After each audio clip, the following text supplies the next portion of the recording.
When Sydney Kamlager-Dove questions Jack Smith, she's not just asking whether false claims were made about the 2020 election.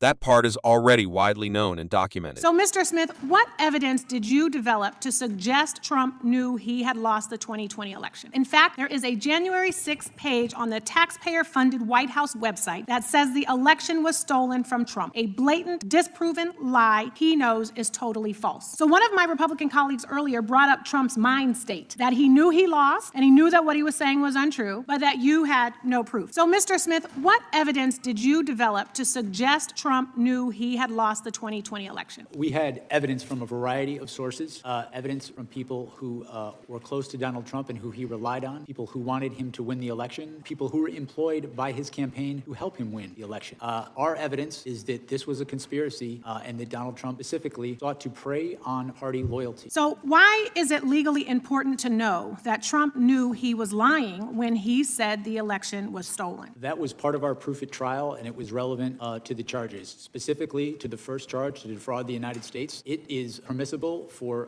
someone to lie, but when they use speech to commit a crime, to facilitate a crime, that is not protected by the First Amendment. The Supreme Court has been very clear on that, and this very issue was litigated in the case. The defense raised this very issue.